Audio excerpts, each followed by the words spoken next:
la temática que hemos estado abordando desde la primera clase, parte de lo que es este módulo de justicia penal internacional o el derecho penal internacional. Vamos a retomar un poco lo que estuvimos hablando la clase pasada. Estuvimos entonces conversando ya más a profundidad sobre lo que eran los genocidios y lo que eran los crímenes de lesa humanidad. Conversábamos sobre el genocidio como un delito grave mm, cometido en el marco de una intencionalidad, un dolo, ¿sí? Para la eliminación total o parcial de una comunidad étnica, religiosa, racial o nacional, bajo algunos mecanismos, ¿no? Ahí hablábamos del asesinato, hablábamos de las lesiones físicas o psicológicas graves a un grupo, la tortura, el sometimiento o la destrucción, tratos inhumanos, incluso hablábamos de medidas para impedir el nacimiento de niños dentro de un grupo, ¿sí? Y también la medida del traslado de niños de un grupo a otro. Veíamos, por ejemplo, un ejemplo, la clase pasada, se compartía la noticia sobre estos campos de reeducación rusos con niños ucranianos. Entonces, eh, hacíamos un análisis sobre este delito de genocidio y también podíamos observar, pues, digamos, la revisión en el Código Penal colombiano y en el Código Penal Federal mexicano, cómo esta norma estaba concentrada también dentro de nuestros propios códigos penales. Esto lo veremos un poco más adelante porque también parte de la competencia, ¿no? Y la jurisdiccionalidad de la Corte también hace necesario que em, digamos, los estilos de jurisdicción ordinarias o nacionales también tengan dentro de su normativa la condena y sanción, persecución penal de este delito.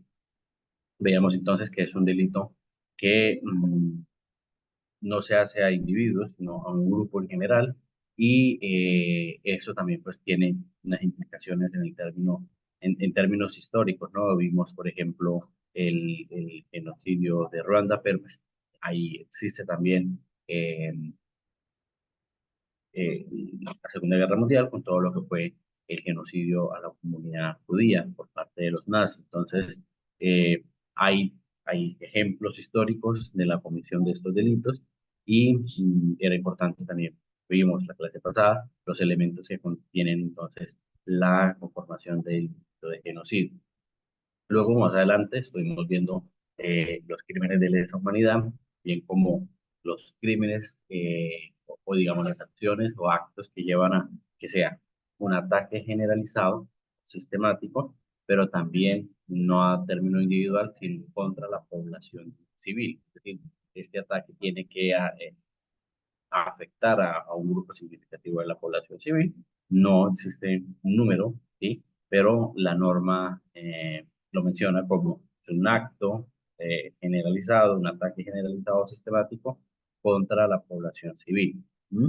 Y ahí hablábamos también del asesinato, de la tortura, la esclavitud, violaciones, delitos contra las libertades sexuales, ¿sí? ¿Cuál era la diferencia entre, por ejemplo, el exterminio contra versus el genocidio? Que la intencionalidad del genocidio es la eliminación total o parcial de un grupo específico, mientras que cuando hablamos de un crimen de lesa humanidad, ataca a toda la población civil sin distinguir si es de un grupo o no, y su finalidad no necesariamente es la eliminación total de este grupo, ¿sí? Entonces, puede ser un ataque generalizado que ya hace parte de un plan, grupo armado no estatal o estatal, contra la población donde hay judíos, musulmanes, católicos, hay de varias, eh, varios grupos religiosos, no necesariamente el ataque va contra uno solo, sino es contra la población civil. Entonces, ahí terminábamos un poco frente a lo que era los delitos de lesa humanidad y cómo era importante para nosotros, entonces, tener dentro del radar, porque estos delitos, junto con los dos que veremos hoy, son los que son los delitos que entendemos como crímenes internacionales de conocimiento de competencia de la Corte Penal Internacional. Hasta ahí habíamos terminado la clase pasada y hoy entonces hablaremos de los crímenes de guerra. Y este delito en particular es interesante en términos de que en esta clase hemos estado hablando acerca de los armados, los conflictos no, armados internacionales y no internacionales. También hemos estado hablando acerca de el VIH frente a lo que tiene que ver con las personas protegidas. Estuvimos conversando sobre cuando hablamos de un grupo armado no estatal, ¿sí? Y ahora, ¿sí? El por qué veíamos en las clases este tipo de, por qué era importante hablar de ese tipo de temas, es porque la Corte, en lo que es el Estatuto de Roma, tiene como competencia la persecución penal por la comisión de crímenes de guerra, ¿sí?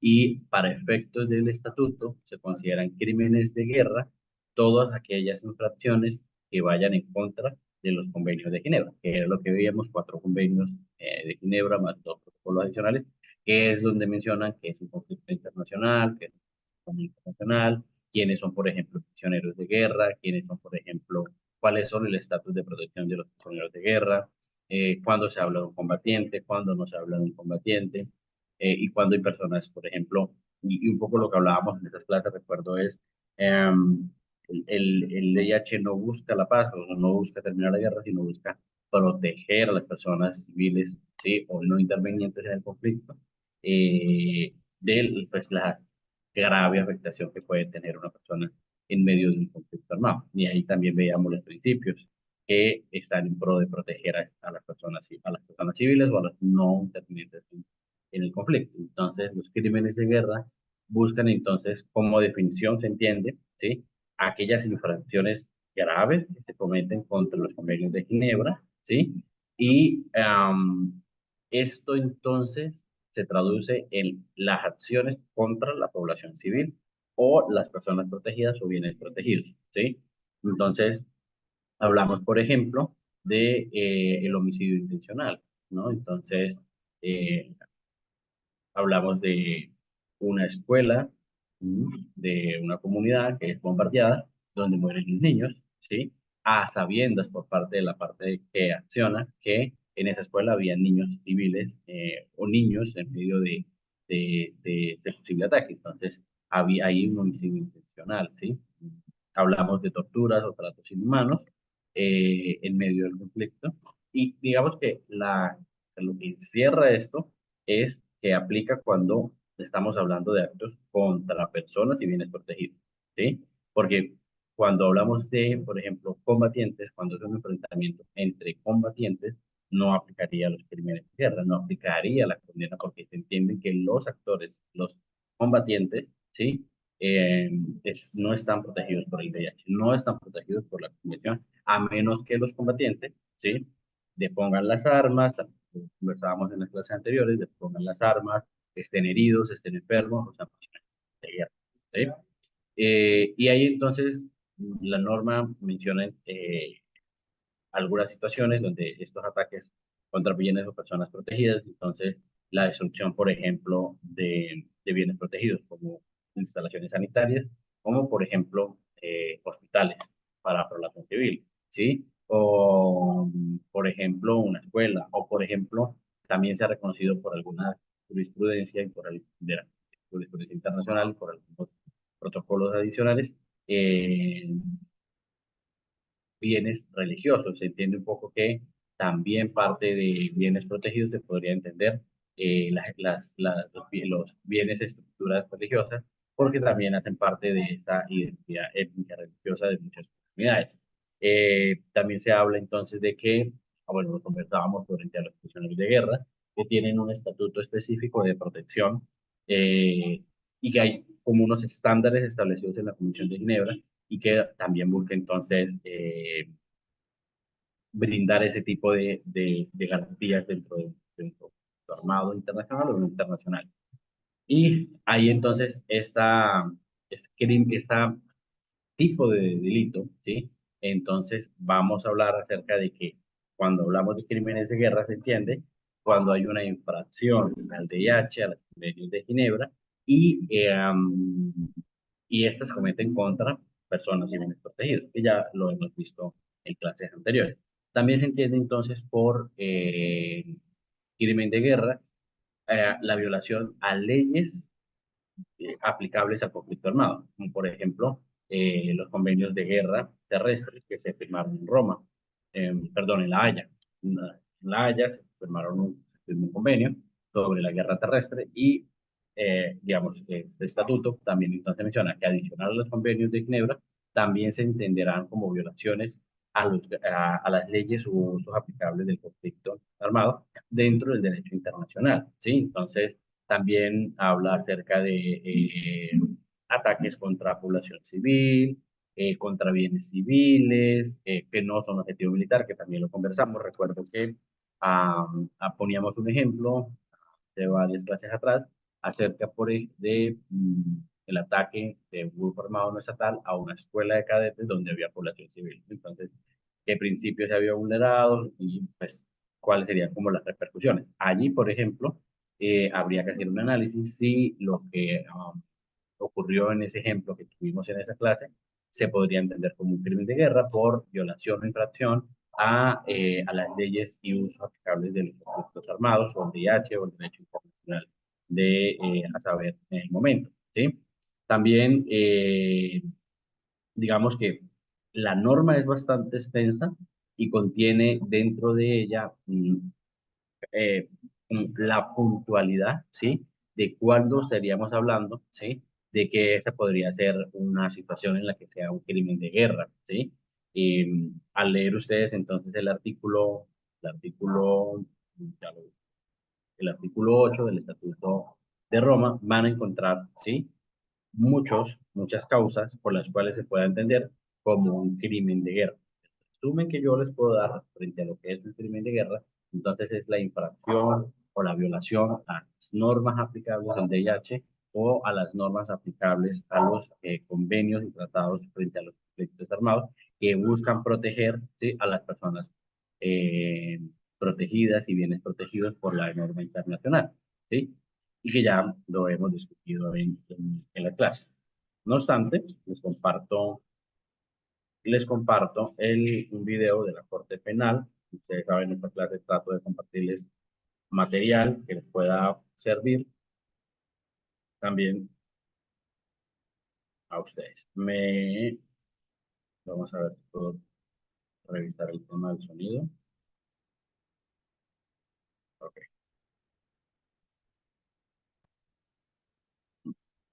Por favor, me confirman si pueden escuchar.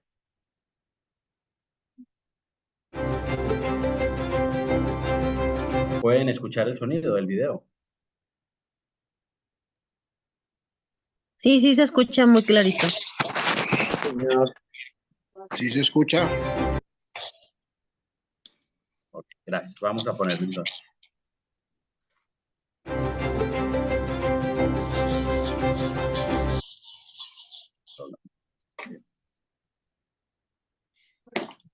Creo que es mejor ampliarlo más, que ustedes puedan ver mejor.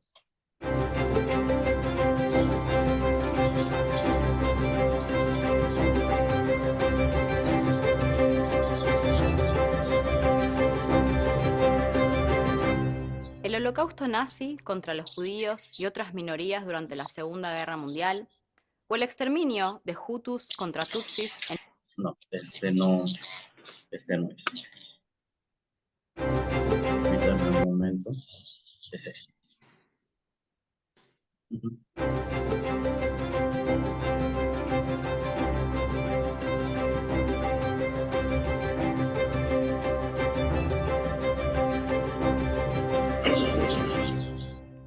Si bien la prohibición de ciertas conductas en el contexto de conflictos armados comenzó hace siglos, solo a fines del siglo XIX se elaboró el concepto de crímenes de guerra al iniciarse la codificación del derecho internacional humanitario, también conocido como la ley de la guerra o jus in bello, el que se encarga de establecer el balance necesario entre las necesidades militares y los requerimientos de humanidad. El derecho internacional humanitario establece las reglas destinadas a, primero, atenuar y limitar los efectos de los conflictos armados. Segundo, proteger a las personas que no participan o han dejado de participar en las hostilidades. Y tercero, restringir y regular los medios y métodos de combate. Tales normas se encuentran contenidas en acuerdos entre Estados, así como en reglas y principios de derecho consuetudinario, las que incluyen los principios de humanidad, distinción, necesidad militar, proporcionalidad y prohibición de sufrimientos innecesarios. A partir de las convenciones de La Haya de 1899 y 1907, se han adoptado una serie de tratados enfocados en limitar los medios y métodos de combate. Además, la Convención de Ginebra de 1864 y los 4 convenios de Ginebra de 1949, ratificados por todos los miembros de las Naciones Unidas, junto a sus protocolos adicionales de 1977, se encargan de la protección de distintas personas durante los conflictos armados. Continuando con esta evolución, el Estatuto de Roma, que es el tratado por el que se creó la Corte Penal Internacional en 1989 y que entró en vigencia en el año 2002, incluyó dentro de la jurisdicción de la Corte, entre otras atrocidades que conmueven profundamente la conciencia de la humanidad, los crímenes de guerra.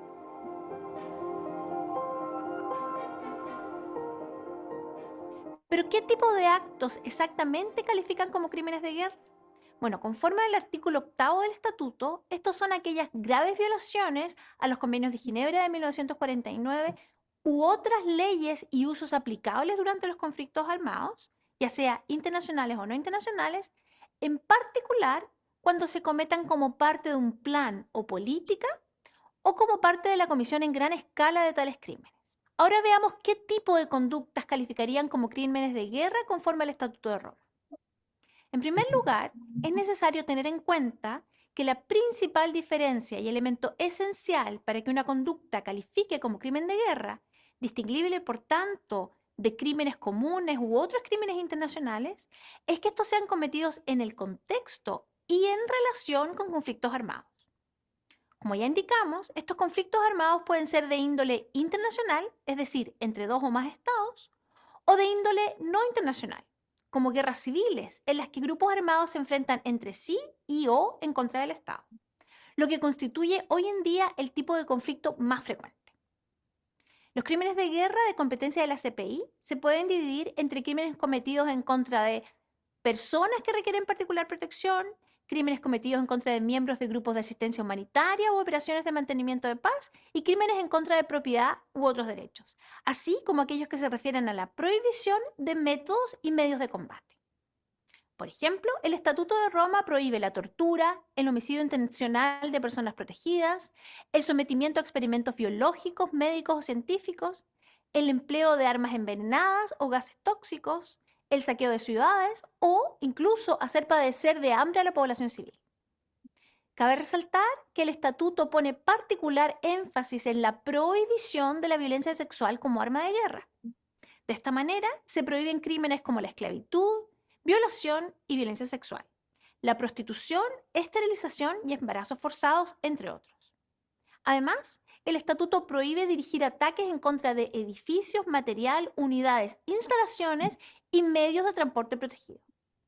La Corte ya ha tenido la oportunidad de investigar crímenes de guerra y juzgar y sancionar penalmente a ciertos individuos responsables por los mismos. Por ejemplo, en el año 2012, el congolés Thomas Lubanga Dilo fue condenado por la comisión del crimen de reclutamiento, alistamiento y uso de niños soldados en las hostilidades. De igual manera, en el año 2016, Al-Mahdi fue condenado por el crimen de guerra de dirigir ataques intencionales en contra de monumentos históricos y edificios dedicados a la religión, incluyendo 9 mausoleos y la puerta de una mezquita en Tombuctú. En el año 2019, Bosco Antaganda fue condenado a 30 años de reclusión por 18 cargos de crímenes de lesa humanidad y crímenes de guerra cometidos en Ituri, en la República Democrática del Congo. Entre ellos, por ejemplo, se encuentran ataques a civiles, violación, esclavitud sexual, deportación, ataques a objetos protegidos, entre otros. Con el Estatuto de Roma y el establecimiento de la CPI, la comunidad internacional reafirmó el claro mensaje de que la violencia, que puede ser inherente a la guerra, no justifica excesos ni la comisión de crímenes en contra de personas o objetos protegidos.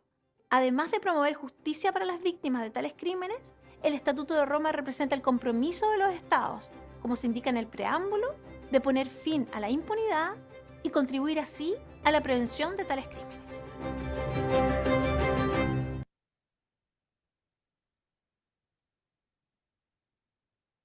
Bueno, entonces ahí veíamos un poco lo que ya quiero poner, que me permite. ah,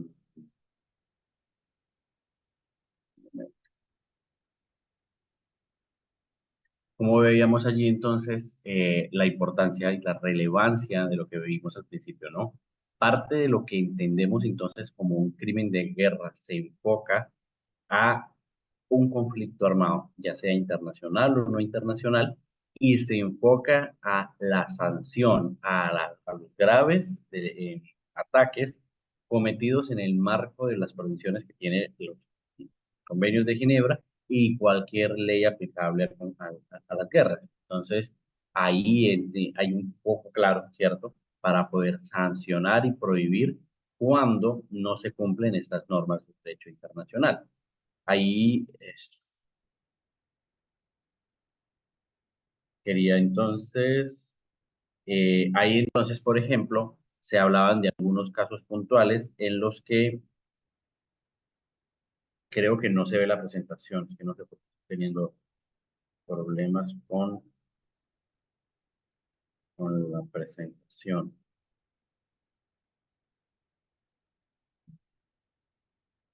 Ahora sí. Em, y entonces ahí hay el centro entonces de lo que estábamos viendo frente a lo que es un delito, un crimen de guerra, ¿sí? Y las diferencias que podría tenerlo con lo que es delito de lesa humanidad y el genocidio mismo, ¿sí? Entonces, quería entonces, por ejemplo, leerles algunas causales que tiene aquí la norma para que ustedes tengan dentro de lo que son muchas, no las vamos a leer todas porque son demasiadas. Tendríamos que hacer un análisis una por una, pero por ejemplo, una de las, digamos, sanciones, persecuciones que tiene, o digamos, uno de los tipos penales que tiene este delito está, por ejemplo, reclutar o alistar a niños menores de 15 años en Fuerzas Armadas Nacionales o utilizarlos para participar activamente en hostilidades, ¿sí? Entonces, por ejemplo, cuando un grupo armado no estatal hace la vinculación o el reclutamiento forzado de menores, de niños, niñas y adolescentes, se entiende como un crimen de guerra. Ahora, la mayoría de la normativa internacional establece que son niños, niñas y adolescentes, todos los menores de 18 años. La norma del Código del Estatuto de Roma, lo que es la justicia internacional, habla de menores de 15 años, ¿sí? Pero digamos que parte también de lo que se entiende allí es poder brindar protección a los que sean menores de 15 años para la prohibición del reclutamiento, vinculación a grupos armados nacionales o la participación activa en hostilidades, ¿sí? Una, por ejemplo, que también menciona la norma es hacer padecer intencional hambre a una población civil como un método de hacer la guerra, privándola de los objetos indispensables para su supervivencia, incluye el hecho de obstaculizar intencionalmente los suministros de socorro de conformidad con los convenios de Ginebra. Y parte de lo que menciona esta norma, ¿sí?, frente a cuando hay un conflicto armado y se impide la asistencia humanitaria, entonces parte de lo que, por ejemplo, hacen los organismos humanitarios es decir, ojo, porque se podría estar cometiendo un crimen de guerra, porque limitar la asistencia humanitaria, todo lo que tiene que ver con suministros de socorro e incluso el suministro de alimentos a la población civil podría estar inmerso en lo que es guerra, ¿sí? Entonces, los escuchaba últimamente con lo de Gaza, con toda la ayuda humanitaria que se encontraba en Egipto, las negociaciones con Israel para poder ingresar esa asistencia humanitaria, ¿no? Que al final, pues, sí, se logra el ingreso de esta ayuda humanitaria. Porque parte de lo que, digamos, un principio también que tienen para las personas protegidas por el VIH es el de poder ser asistidos o recibir asistencia humanitaria, ¿sí? Y ahí entonces eh, se encuentra tipificado, ¿sí? La prohibición como entendiéndose como un delito o un crimen de guerra, ¿sí? Otra que, y lo mencionaba el video, por ejemplo, cometer actos de violación, esclavitud sexual, prostitución forzada, embarazo forzado, ¿sí? Esterilización forzada y cualquier otra forma de violencia sexual que también constituya una infracción grave a los convenios de Ginebra. Por ejemplo, los abortos, ¿sí? Cuando, por ejemplo, hay población civil secuestrada o retenida, se viola a las mujeres y luego son violadas, son obligadas a abortar después de que se encuentran en estado de embarazo. También eso se entendería como un crimen de guerra, tipificado entonces por el Estatuto de Roma. Digamos que cualquier atentado contra la vida y la integridad corporal, ¿sí?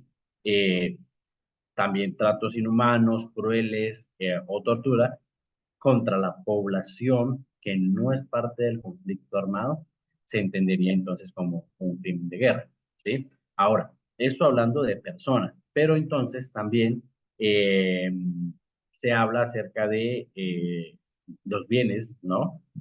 Protegidos para el VIH. Entonces, por ejemplo, el destruir, ¿cierto? O apoderarse de bienes protegidos por el VIH, como por ejemplo hospitales, como por ejemplo escuelas, como por ejemplo sinagogas, iglesias, ¿sí? Y ahí entonces estamos hablando de crimen de guerra. Lo dice la norma taxativamente: dirigir intencionalmente ataques contra edificios dedicados a la religión, la educación, las artes, las ciencias y la beneficencia, los monumentos históricos, los hospitales y los lugares en que se agrupan enfermos y heridos, siempre que no sean objetivo militar. Recuerden que lo mencionábamos en la segunda clase, primera o segunda clase, me recuerdo, frente a siempre el principio de distinción, que también lo mencionaba el video, ¿no?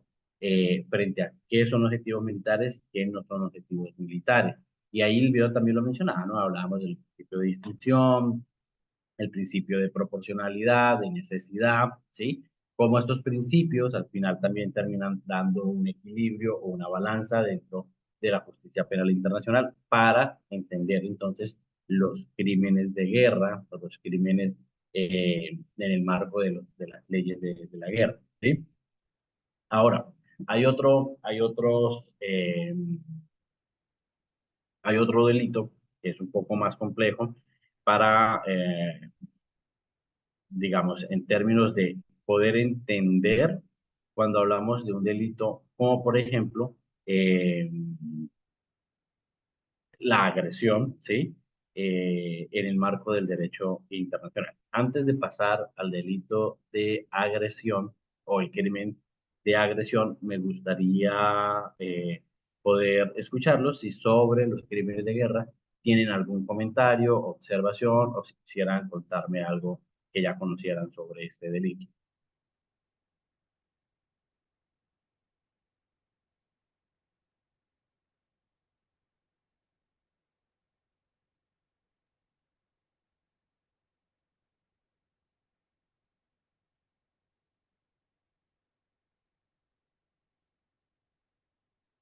¿No?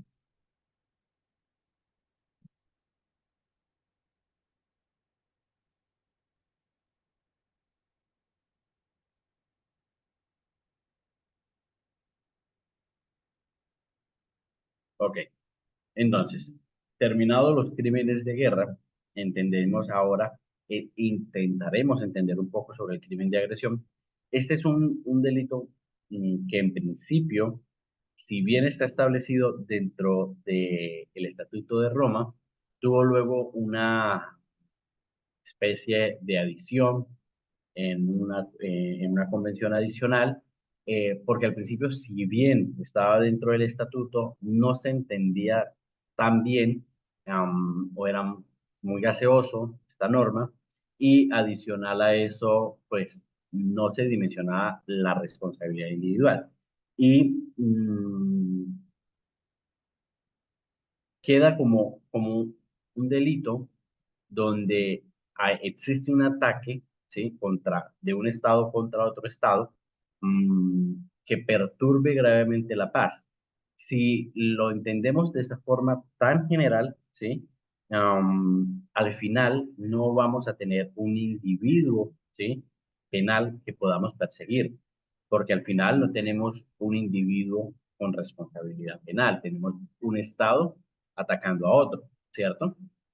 Pero posterior a eso, ¿sí? Se hubo una enmienda sobre el 2012 que buscaba entonces ampliar o darle una mejor definición al crimen de agresión, y allí se habla o establece que hay un crimen de agresión, ¿sí? Cuando las condiciones de controlar o dirigir efectivamente una acción político-militar, ¿sí? De un Estado que planifica, prepara, inicia o realiza un acto, ¿sí? De agresión, que constituya una violación manifiesta contra la Carta de las Naciones Unidas. Entonces, un poco basado en esa definición, que también sigue siendo muy amplia, ¿sí? Se va a entender el acto de agresión, ¿sí? Como el uso de la fuerza armada por parte de un Estado contra la soberanía de otro Estado. Ahí podemos entender como soberanía, la integridad o incluso la independencia política de un Estado, ¿sí? Pero ahí seguimos entonces bajo esa misma limitación, porque seguimos hablando de un Estado contra otro Estado, ¿sí? Um, Queda un poco a la ligera la responsabilidad penal.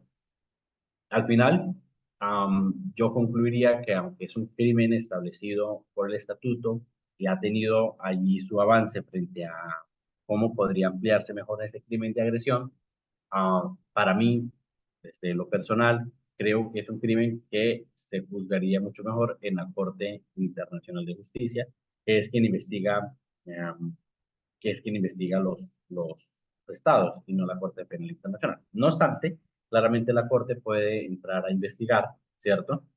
Por ejemplo, que Vladimir Putin cometió un acto de crimen de agresión contra el pueblo de Ucrania. Digamos que es muy amplio, habría que esperar un poco mejor la jurisprudencia de la Corte. No obstante, yo les traigo un video de la Corte que hace alusión a lo que es crimen de agresión. Creo que me toca volver a arreglarlo del sonido.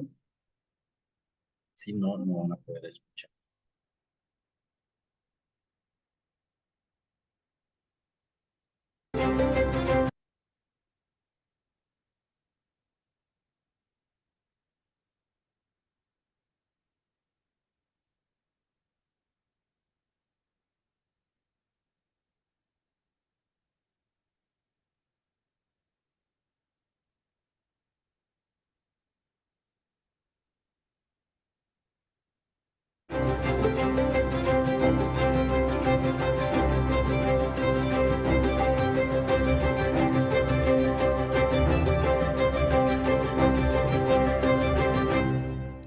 La Corte Penal Internacional es la única instancia que puede en la actualidad juzgar a personas por el crimen supremo, el crimen de agresión.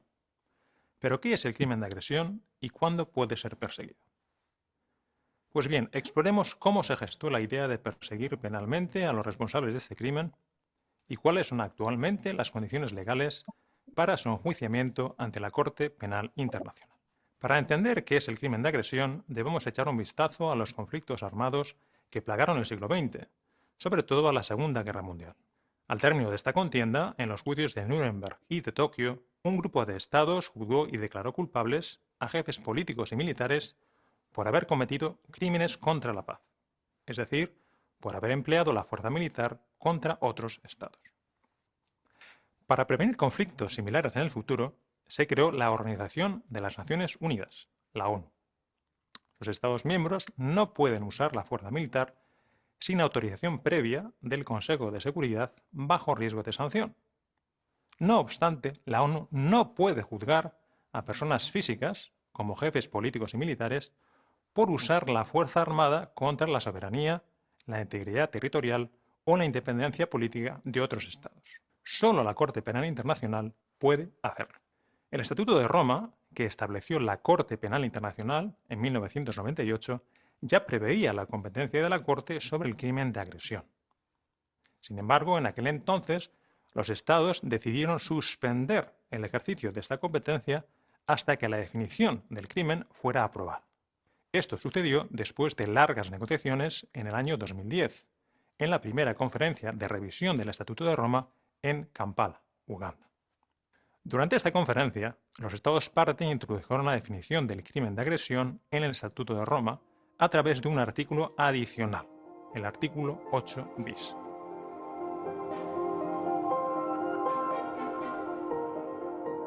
Esta provisión establece que el crimen de agresión se comete cuando una persona que controla o dirige la acción política o militar de un Estado usa la fuerza armada del Estado contra la soberanía, la integridad territorial o la independencia política de otro Estado, a través de ataques, bombardeos, invasiones, etc.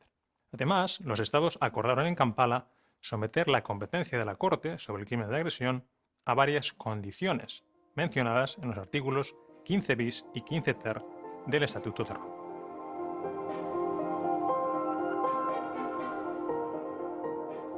Primero, una condición temporal, que implica que la Corte puede juzgar a personas por crímenes de agresión solo por hechos posteriores al 17 de julio de 2018. Segundo, una condición de procedimiento, según la cual la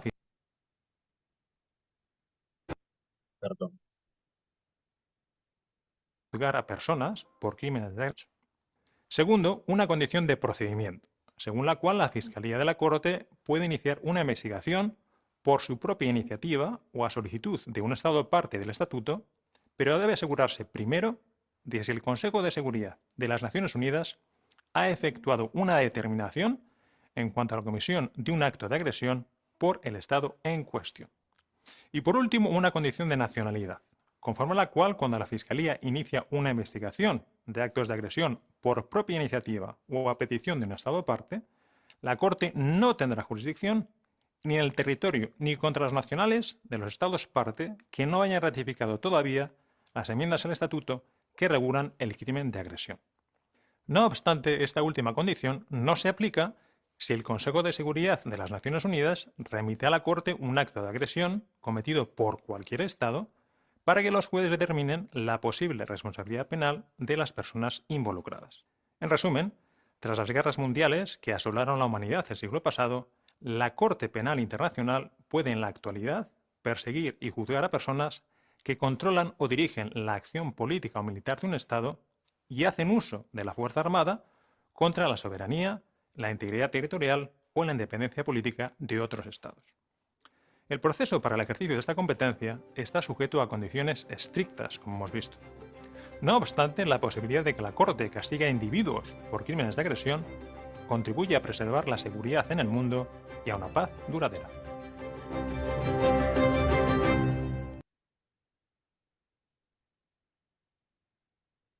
Entonces, podemos concluir entonces que crimen de guerra, crimen de agresión, se entiende cuando, perdón, esto, preparen.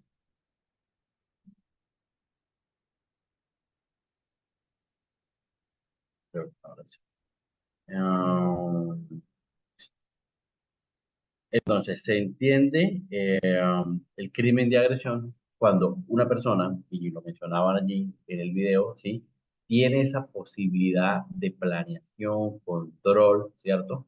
Militar y política, y que esto entonces va a llevar a atacar la integridad, soberanía, ¿sí? El territorio de otro Estado. Como ven, es un delito que a pesar de que se contempla desde desde el inicio del Estatuto de Roma, no tuvo una real definición sino después del 2010, con una definición mucho más clara y que solamente tiene competencia a partir del 2018. Y eso tiene mucho que ver con la ratificación por parte de la mayoría de los estados para que entrara en vigor esa ampliación, que aún hay estados que si bien ratificaron el Estatuto de Roma, no han ratificado la ampliación para los crímenes de agresión, ¿sí? Ahí terminaríamos frente a los crímenes internacionales, ¿sí? Delitos de lesa humanidad, genocidio, crímenes de guerra y crímenes de agresión. Sería importante que si ustedes tienen alguna duda o inquietud frente a alguno de estos cuatro tipos de crímenes, lo puedan mencionar antes de pasar ya o a pasar ya a lo que es la justicia o como tal lo que es la Corte Penal Internacional. Ya dejaríamos atrás los crímenes internacionales, se daría por entendido y podríamos continuar frente a lo que es la constitución de la Corte y los principios para lo que sería la justicia penal internacional. Entonces, no sé si quieren mencionar en este momento alguna pregunta, alguna duda, alguna inquietud sobre este puntual crímenes internacionales.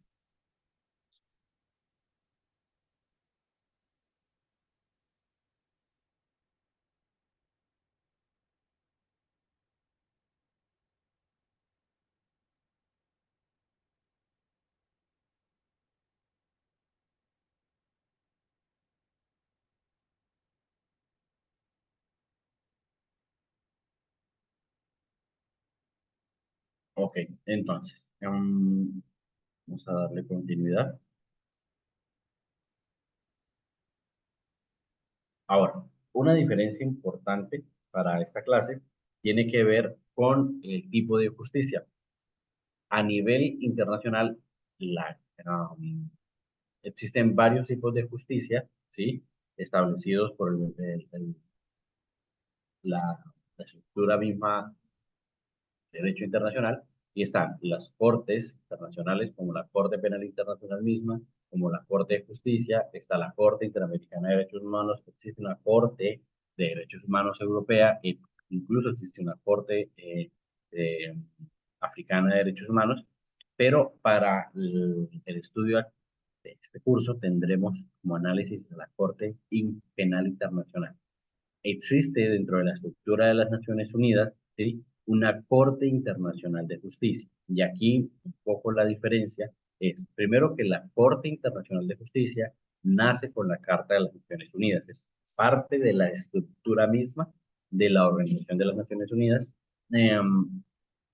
Pero lo que busca esta Corte Internacional de Justicia es dirimir los conflictos entre estados, no la persecución penal de individuos, ¿sí? Entonces, cuando nos referimos a esta Corte Internacional de Justicia, que está en La Haya, este tipo de justicia dirime problemas como, por ejemplo, una discusión entre México y Estados Unidos sobre un territorio anexado por Estados Unidos. Entonces, allí podría enfrentarse la Corte Internacional de Justicia para dirimir ese problema territorial. En fin, el fin mismo de esta Corte Internacional de Justicia es la de evitar y prevenir un conflicto armado, ¿sí? Si los estados, antes de ir a una confrontación armada por ese territorio, lo preferible es que vaya un sistema de justicia para que sean jueces imparciales quienes definan sobre quién hay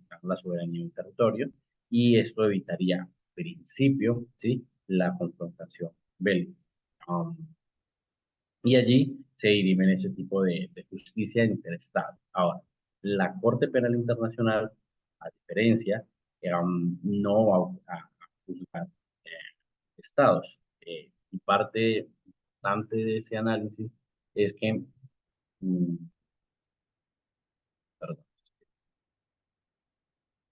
no sé qué dice, y ya no estoy viendo. Ahora sí lo estoy viendo.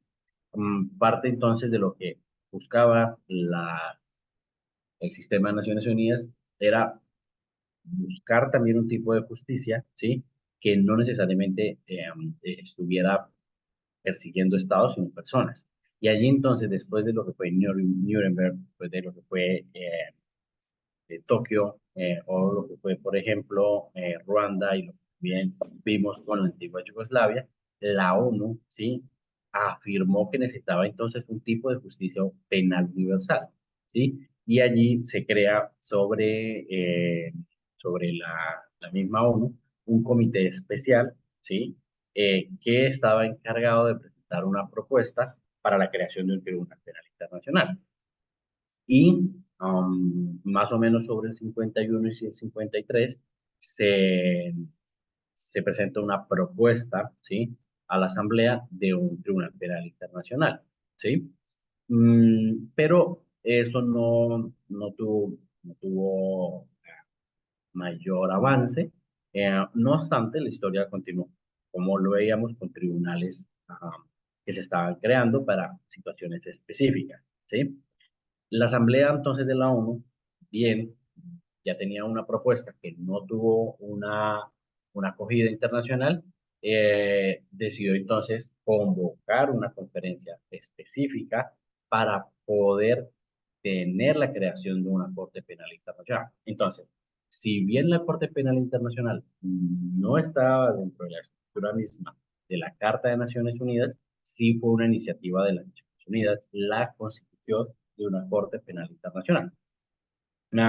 Y más o menos sobre el 98, sobre el 1998, y dicen algunos tratadistas, después de varios años de renegociaciones fuertes, se crea entonces la Corte Penal Internacional Permanente, con lo que entendemos hoy como el Estatuto de Roma, porque fue Roma, ¿sí?, la sede principal, pero digamos que no fue tan mm, acogida por toda la comunidad.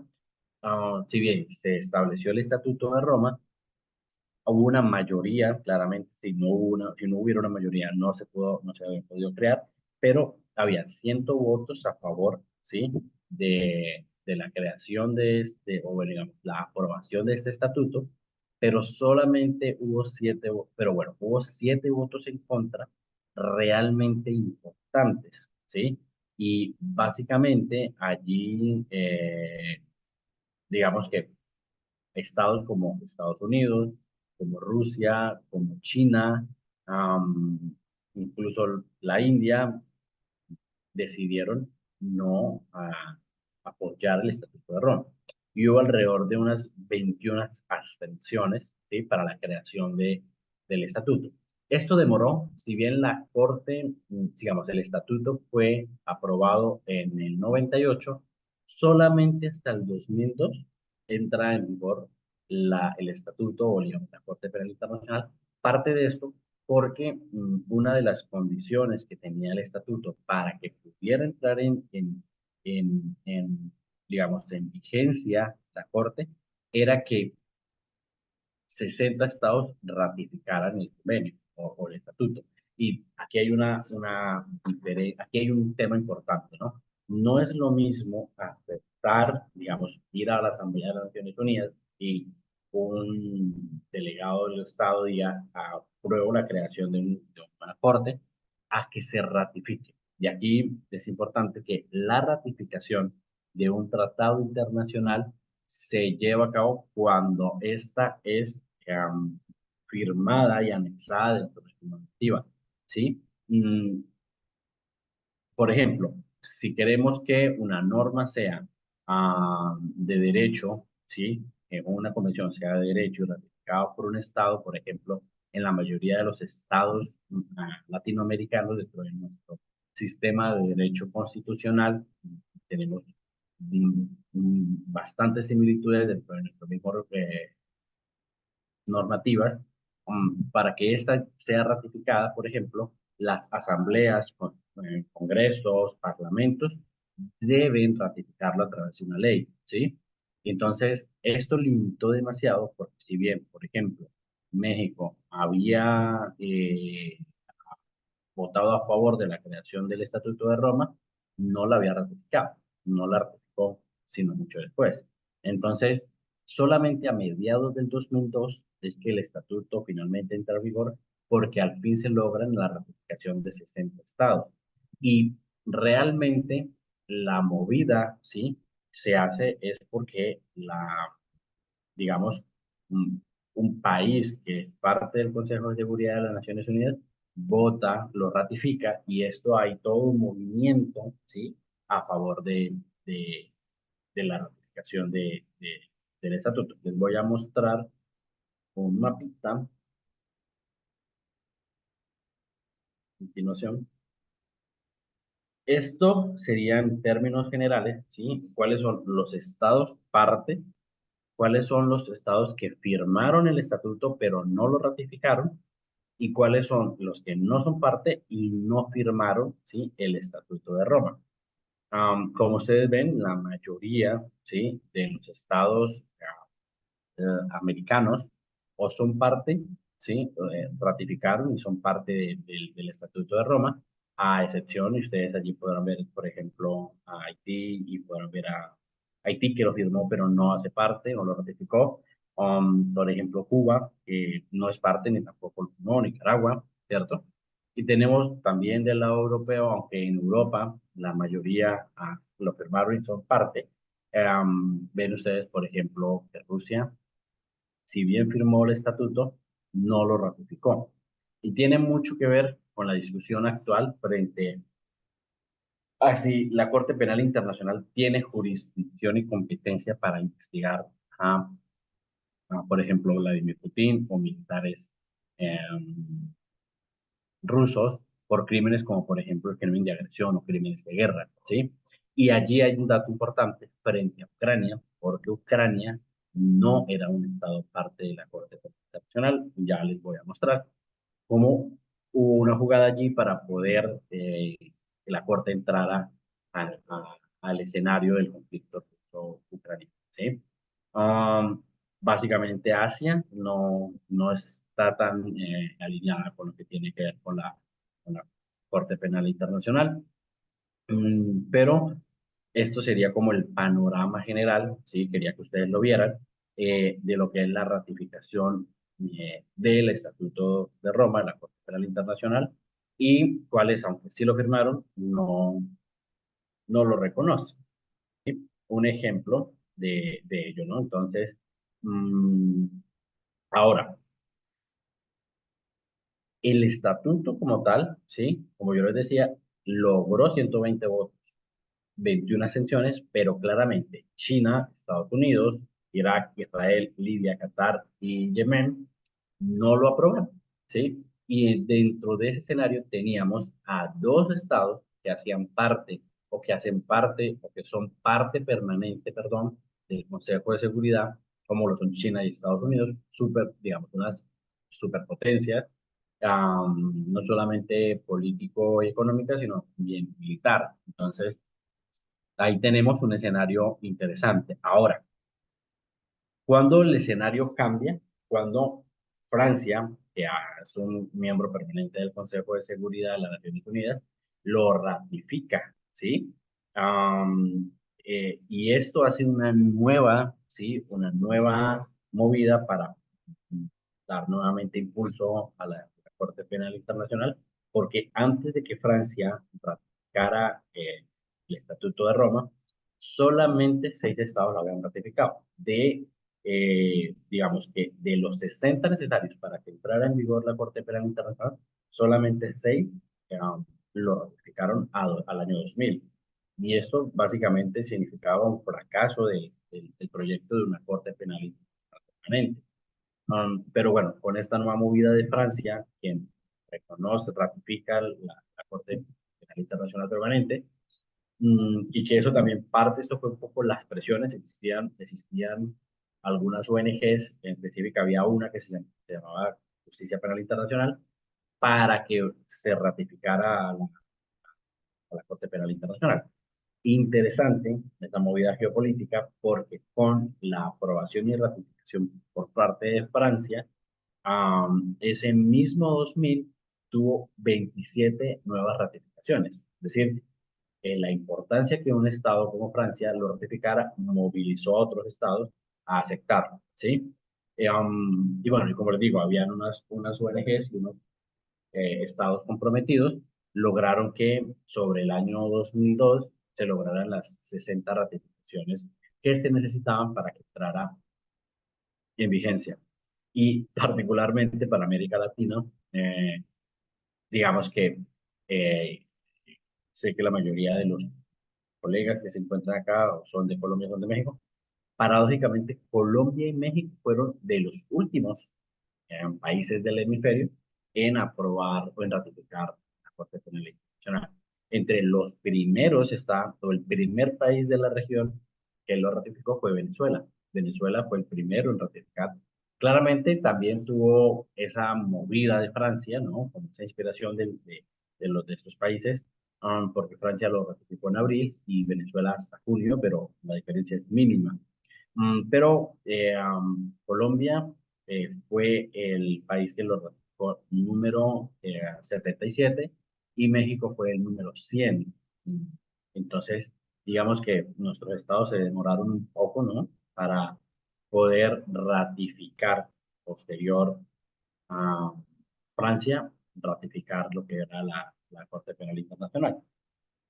Igual, tampoco fue mucho en términos de tiempo, ¿no? Mm, Pero bueno, ahí tenemos el último de la región, fueron Chile y Guatemala, fueron los últimos estados de la región que ratificaron la Corte Penal Internacional sobre más o menos Guatemala sobre el 2012. No tengo ahorita certeza del todo, pero sí fue que fue después del 2010, sobre el 2012 es en donde Guatemala ratifica a la Corte Penal Internacional. Más o menos 14 años después de haberse establecido el Estatuto de Roma. Ahora, en nuestro hemisferio tenemos una potencia, en el caso de Estados Unidos es un caso muy especial, porque digamos que Estados Unidos ha sido, a pesar de todas las digamos, discusiones que se puedan dar frente al imperialismo, la colonización, intervenciones y esto, siempre ha sido muy partícipe de estos escenarios internacionales, incluso como la Carta misma de las Naciones Unidas.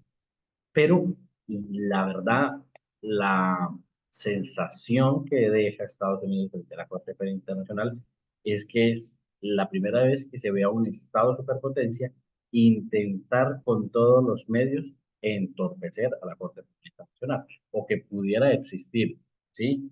Incluso limitando, ¿cierto? El apoyo, la limitación, hay todo, digamos, una intencionalidad por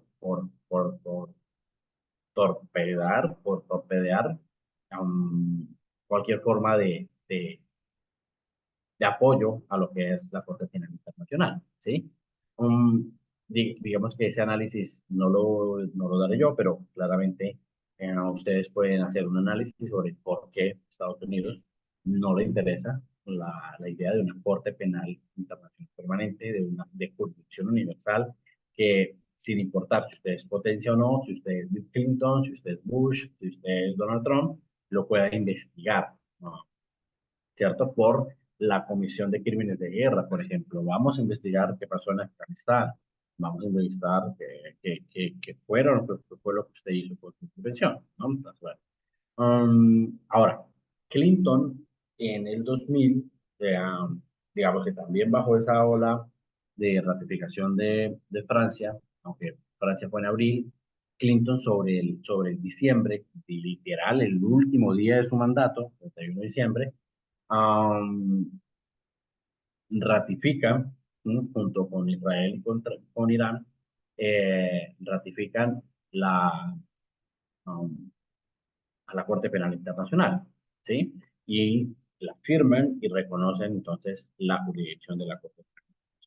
O sorpresa, um, el secretario general de las Naciones Unidas, ¿sí? Recibe por parte de Bush, siguiente presidente de los Estados Unidos, una carta donde expresa que la firma, ¿sí? O la firma por parte de Estados Unidos al Estatuto de Roma, ¿sí? No se entenderá como su participación real, ¿sí? Um, y por tanto se entiende que Estados Unidos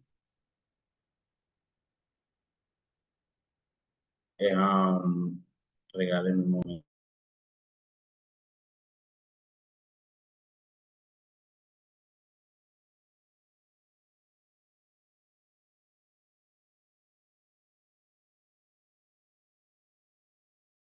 Lo lamento, es que estaba escuchando algo adicional. Entonces, ¿en qué iba? Bueno, hay una carta por parte de Bush, secretario general de las Naciones Unidas, donde indica, bueno, claramente no se entiende como que sea parte del estatuto y que adicional la firma, ¿sí? No tiene ninguna obligación legal, no le asume una obligación legal a Estados Unidos y que manifiesta, ¿sí? Su intención de no ser parte. Con esto, Estados Unidos básicamente se cierra a reconocer a la Corte Penal, ¿sí? Ahora, esa discusión de Estados Unidos versus Corte Penal Internacional se agrava en la actualidad. Yo les voy a mostrar aquí, estoy intentando abrir un documento. No, voy a... mm,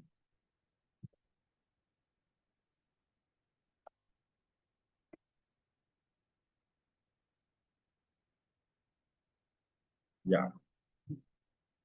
Y es que recientemente hubo una nueva dificultad con la Corte Penal Internacional. Les voy a compartir a ustedes acá al chat.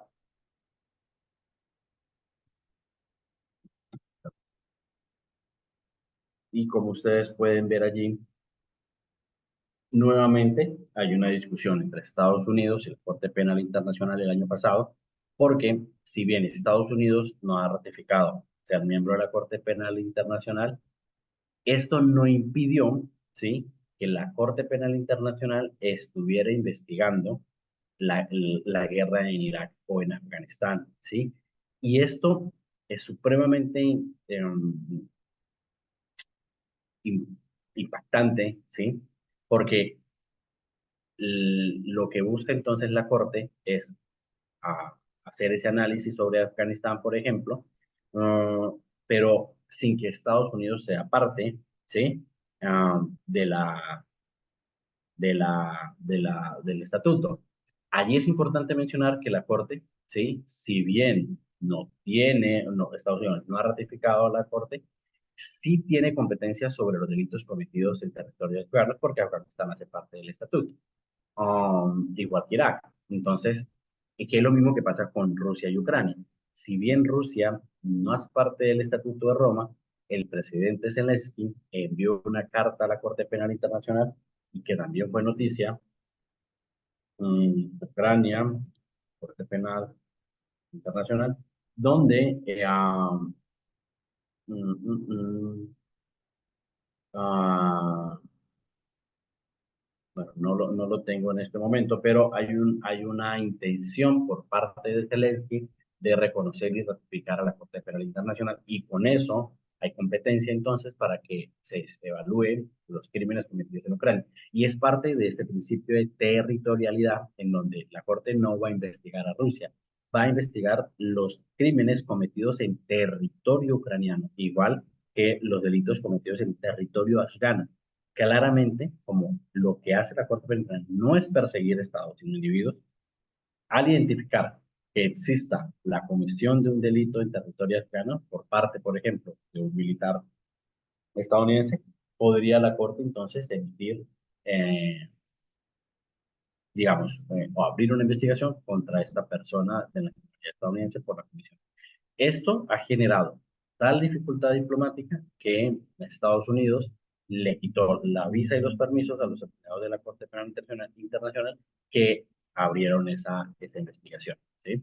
Entonces, parte entonces de lo que es la intención por parte de Estados Unidos de entorpecer de manera significativa el funcionamiento de la Corte Penal Internacional, ¿sí? No sé si hasta el momento ustedes tengan alguna duda o quieran mencionar o hacer un aporte o un comentario.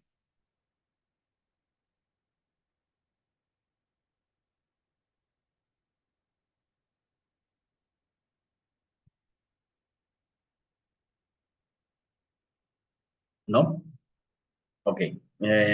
Como es de costumbre, vamos a dar unos 10 minuticos para que puedan estirar, tomen un café, tomen agua, llevamos ya una hora aquí sentados. Entonces estiren, tomen algo y nos vemos 9:21. ¿Listo?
Bueno, colegas, entonces retomando, ya. Sí, Ignacio, ya iniciamos.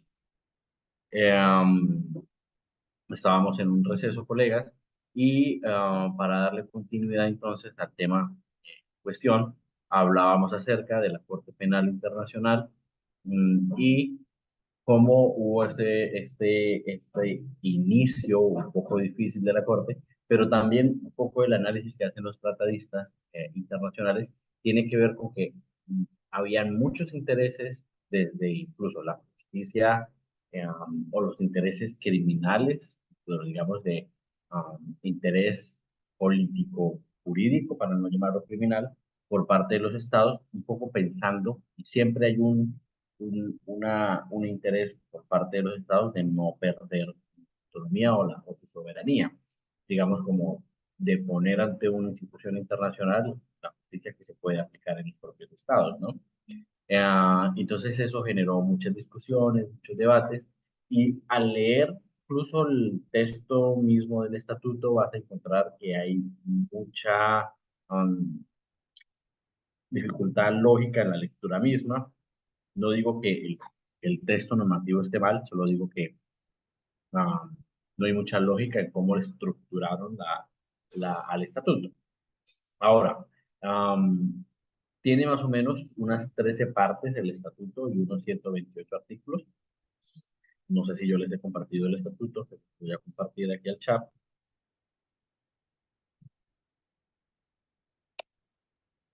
Ahí está el estatuto en español. Y digamos que parte de lo que tiene el estatuto es que es la Corte, cuáles son sus competencias y su forma de admisibilidad dentro de la Corte. Hay todo un capítulo, hay toda una parte para lo que son los principios generales del derecho penal internacional, que los veremos, si es posible, no, pero pues no los alcanzamos a ver, veremos un poco sobre competencias. Pero hay unos principios generales del derecho penal internacional que establece el estatuto, y luego ya habla más del procedimiento, ¿no? Entonces, bueno, también hay unas partes frente a cómo se compone, cuáles son la estructura de la Corte Penal Internacional, y luego un poco ya sobre investigaciones, más como lo procesal, investigación, enjuiciamiento, juicio, pruebas, las penas, ¿sí? Elección, un poco lo que tiene que ver con la revisión de las condenas o incluso de las absoluciones, pero también ya hay una parte un poco más orgánica frente a la cooperación internacional, sobre cómo se puede ejecutar las penas cuando no, digamos, la Corte Penal Internacional es un Estado que tiene ejército y policía, ah, cómo funciona, digamos, la financiación y un poco más de la estructura.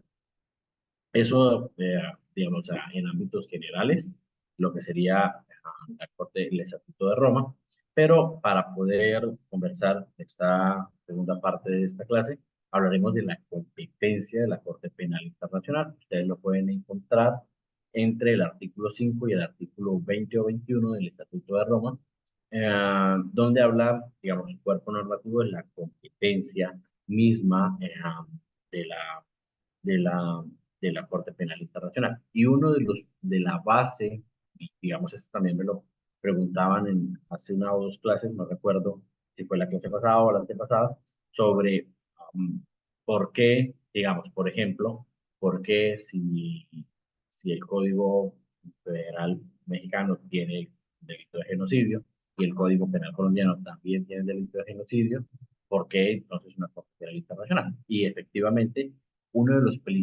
principios bases de la competencia de la Corte Penal Internacional está con la complementariedad de las jurisdicciones nacionales, ¿sí? Y digamos que parte de lo que tiene como principio esta complementariedad es que la jurisdicción solamente se da cuando un Estado no puede ejercer su competencia o no está en condiciones de hacerla, ¿sí? Um, y esto puede ser activado por o el fiscal de la Corte, o el Consejo de Seguridad de Naciones Unidas, o por otros estados parte que lo denuncian ante la Corte. Y hay digamos que eso lo veremos más adelante, hay una sala especial de la Corte para aceptar o no la apertura de casos, ¿sí? Y allí está cuando son enviados por el fiscal del Corte, por el Consejo de Seguridad de Naciones Unidas o por, un estado, o por los estados partes que han ratificado el Estatuto del Corte, ¿sí? Pero en principio, entonces, la jurisdicción de la Corte es complementaria a las jurisdicciones nacionales de los estados parte y se interviene, ¿sí? En los casos en los que el Estado no lo ejerza, lo que es su competencia, o no esté en condiciones de hacerlo, ¿sí? Entonces, un ejemplo, por ejemplo, pues, digamos, para tenerlo ahí en el radar, algo novedoso, entonces es Ucrania denunciando a Putin y a los militares rusos ante la Corte Penal Internacional, mencionando claramente que eh, no tienen la capacidad para investigar, ¿sí? La comisión de crímenes de guerra por parte de, de militares y altos rangos o altos jefes de Estado, en este caso Vladimir Putin, pues, en Rusia, ¿sí? Un ejemplo también puede ser un Estado africano que no tenga la capacidad para poder enjuiciar a quienes cometan delitos graves. Mm, y no la quiera ejercer. Digamos que parte también hay un poco de la competencia que tiene la Corte se activa por la propio fiscal o el Consejo de Seguridad, que puede decir en una asamblea del Consejo de Seguridad, decir, mire, aquí hay una responsabilidad por un crimen de un crimen internacional, que es de competencia de la Corte Penal Internacional, se le solicita a la Corte a aperturar el caso para que lo pueda investigar. O varios estados. Sé, por ejemplo, que para el caso de Israel y Palestina, varios estados, empezando por Sudáfrica, han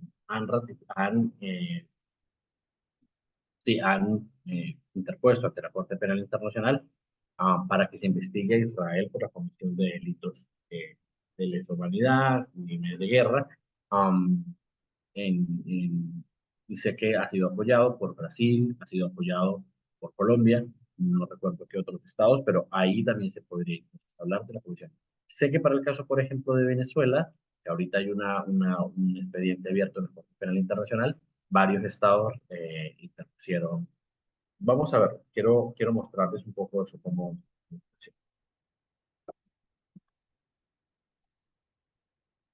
vamos a abrir página de la Corte. Quiero que ustedes mismos vean los casos en los que son por otros estados quienes hacen la apertura.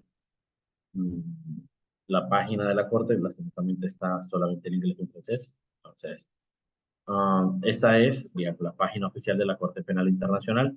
Y aquí, ¿sí? Están digamos, ahí hay unos exámenes preliminares que hace la Corte, ¿cierto? Luego hay unos momentos de investigación por parte de la Corte y luego ya hay la apertura de casos, ¿sí? Porque si ustedes ven, por ejemplo, aquí se habla de Venezuela. Corte Penal Internacional no investiga el Estado, ¿sí? Sino que hace una investigación preliminar, ¿cierto? Sobre la situación de Venezuela para poder abrir los casos individuales, individual.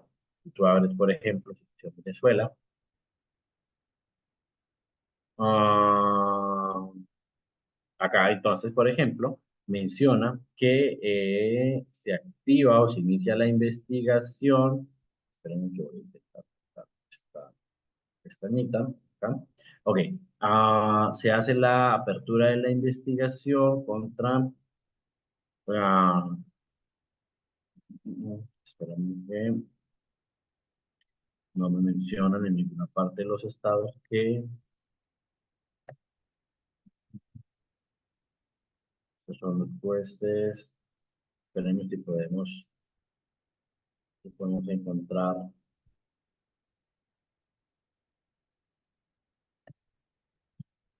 el documento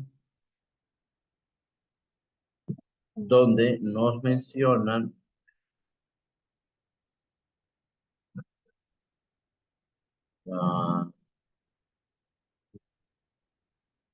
Venezuela. Me deja poner,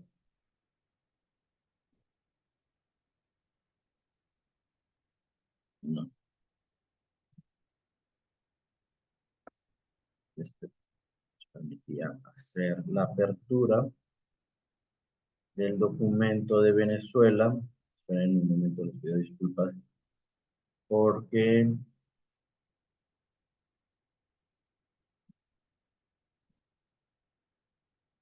no veo el documento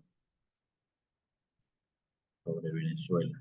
En un momento, situación Venezuela 2, apelación.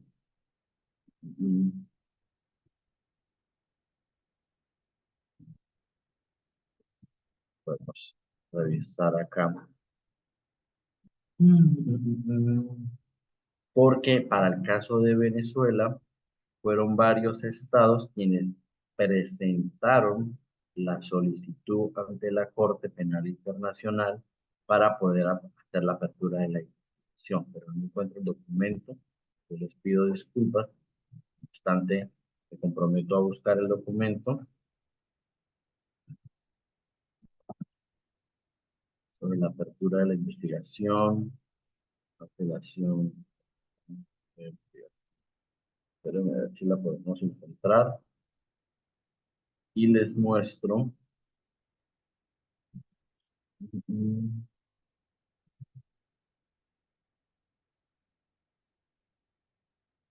No.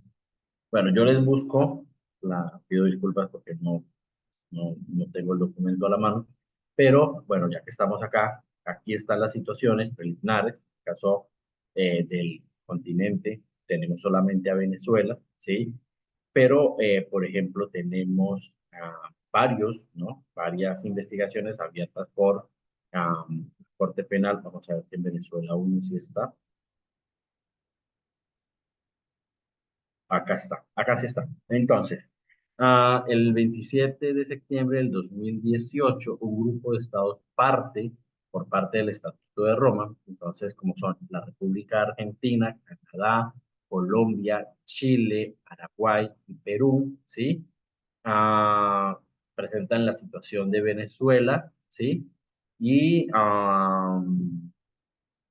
empieza ya entonces la Corte a conocer todo lo que tiene que ver con la competencia a partir del artículo 14 del Estatuto y a hacerse entonces una indagación sobre la situación de Venezuela.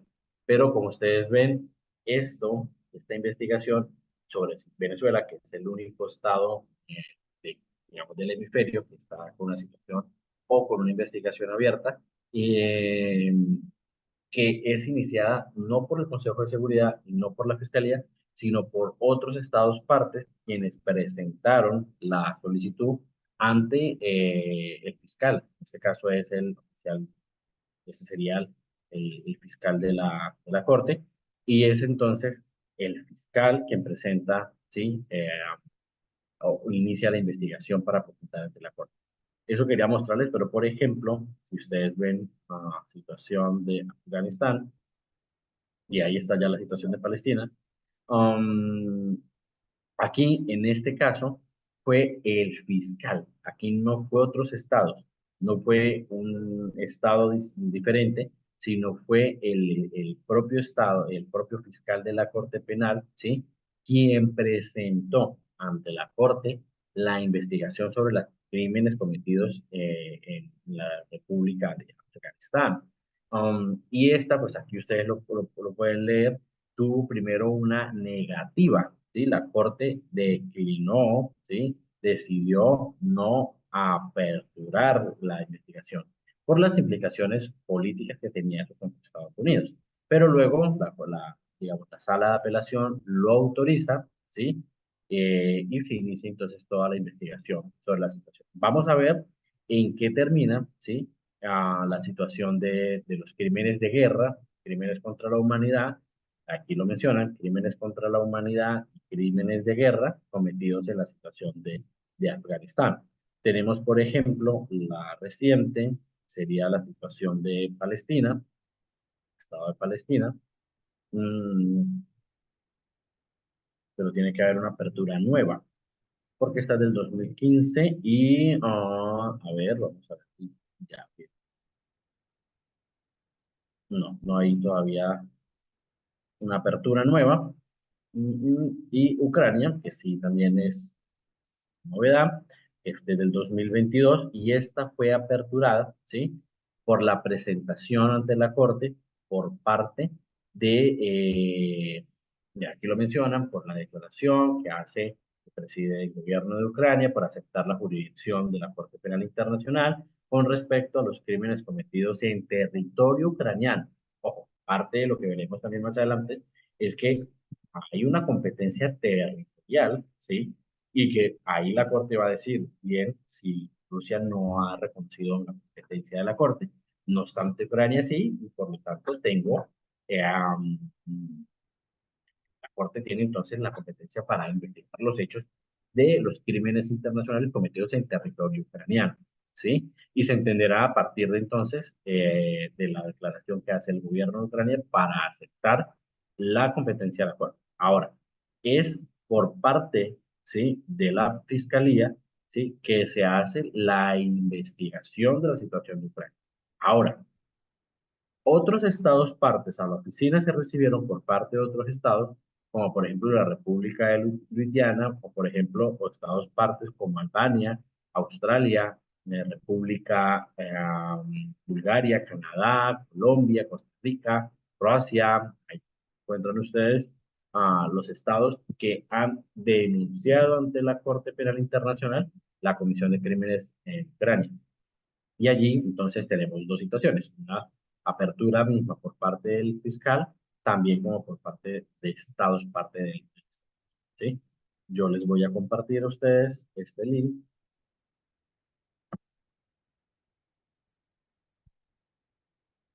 Ahora no voy a echar adelante, que es la página oficial de internacional. Entonces, ahí estaríamos teniendo las nociones sobre cuáles son estas competencias que tiene la Corte Penal Internacional y cómo se activan, ¿cierto? Esta competencia de la Corte Penal. Entonces, vamos a resumir la jurisdicción, es un principio de complementariedad sobre los estados nacionales frente a que pudieran o no ejercer la competencia, ¿cierto? O la capacidad o las condiciones para poderlo hacer. Y adicional a eso, la activación o el conocimiento de una situación de violación o de la comisión de un crimen internacional se entenderá por la presentación del fiscal de la Corte, el Consejo de Seguridad de Naciones Unidas o por los estados parte del mismo estatuto. Y allí, entonces, se otorga entonces esa competencia a la Corte desde un aspecto material, y aquí nuevamente lo voy a mencionar, sobre solamente 4 delitos. Recuerden, solamente tiene competencia la Corte sobre 4 delitos que los hemos hablado y expuesto ampliamente en esta clase frente a lo que es el genocidio, crímenes de lesa humanidad, los crímenes de guerra y los crímenes de agresión. Ahí entendemos que hay entonces una competencia material, parte de la Corte Penal Internacional, para investigar, ¿sí? Ahora, esa base de la competencia, ¿sí?, tiene también un principio y es la competencia temporal que tiene la Corte Penal Internacional. Y se entenderá que esta competencia temporal, ¿sí?, se dará porque solamente investigará los crímenes cometidos a partir de entrada en vigor del estatuto, que eso fue cuando 2002. Solamente podrá investigar estos 4 delitos cuando entre en vigor, y en este caso sería a partir del 2002. No obstante, para los estados que no lo han ratificado o que lo van a ratificar en el futuro, solamente por los crímenes cometidos después, ¿sí?, de entrada en vigor del estatuto, ¿sí?, a menos que haya hecho una declaración, ¿sí?, de conformidad con el mismo estatuto, de que lo reconoce desde mucho antes. Por ejemplo, lo que hace Ucrania. Ucrania dice en pleno 2022, hoy está bien, señores Corte Penal Internacional, reconozco, ratifico a la Corte Penal Internacional, reconozco tu competencia, ¿sí? No obstante, esa competencia no va a ser a partir de va a ser desde 2014, porque esto tiene mucho que ver con el inicio del conflicto con Rusia, lo que fue la invasión a Crimea, ¿cierto? Entonces le dice, es a partir de acá que yo voy a reconocer su competencia. Entonces, ahí entonces también estaríamos hablando, ya hablamos de competencia temporal, ¿sí? No es en todo tiempo, ¿sí? Sobre todo yendo hacia atrás, que tiene competencia la Corte Penal Internacional, ¿sí? Ahora, hay unas condiciones previas para el ejercicio de esta competencia que tiene la Corte Penal Internacional, y es que los estados deben ser parte, ¿cierto? Um, y haber aceptado entonces con la ratificación la competencia de la Corte, ¿cierto? Um, pero entonces también hay un ejercicio de la competencia, y lo dice la norma, en los estados cuyo territorio haya tenido lugar la conducta, ¿sí? Así quienes la hayan cometido no sean de ese estado en particular. Un poco, y aquí está la discusión frente a por qué si se investiga Afganistán, Estados Unidos tiene dificultad con la Corte. Y es que el estatuto establece que se tendrá competencia o el ejercicio de la competencia en el territorio donde se haya cometido, así, ¿sí? No sea de nacional del estado donde se cometió el crimen, ¿sí? Habla también entonces que se puede investigar si fue a bordo de una nave o de una aeronave o de un buque de un estado que sea parte de Corte Penal Internacional. Esto entonces tendría mucha lógica, porque si bien Rusia no ha ratificado el estatuto, eh, la Corte hoy está investigando a Putin porque los crímenes se cometieron en Ucrania, quien ha reconocido, ¿sí?, la competencia de la Corte. Y digamos, el hecho fáctico que permitió a Ucrania esa jugada está también dentro del estatuto. El estatuto permite que si un Estado no sea parte, puede, mediante una declaración, ¿sí?, depositada al secretario de la Corte, consentir o aceptar, ¿sí?, la competencia de que trata el estatuto. Y eso pues, es interesante porque posterior a eso, Ucrania lo utiliza entonces para reconocer la Corte y que se pueda investigar, ¿sí? Ahora, como ya lo veníamos diciendo, entonces el ejercicio se activa con estas tres situaciones: los estados partes lo presentan ante el fiscal, puede ser de la Corte, puede ser el Consejo de Seguridad, digamos, de Consejo de Seguridad de Naciones Unidas, quienes presentan la situación o la comisión de un delito ante de la misma Corte Penal Internacional. ¿Listo? No sé si sobre este punto o hasta en este momento me haya hecho entender, o tal vez ha sido clara la explicación, o tengan alguna pregunta para que lo podamos ampliar y, digamos, poder avanzar y que ustedes no vayan a quedar con alguna duda sobre estos puntos, ¿no? Sobre la competencia y admisibilidad ante la Corte Penal Internacional.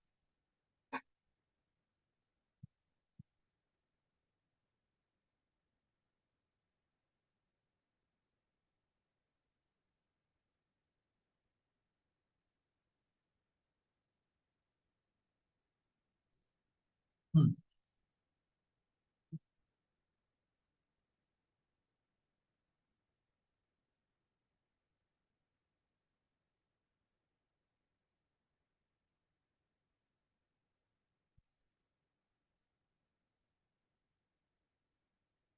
¿No? Ok, entonces entiendo, ha sido claro. Ah, ok, Ignacio, perdón. Sí, si quieres, Ignacio.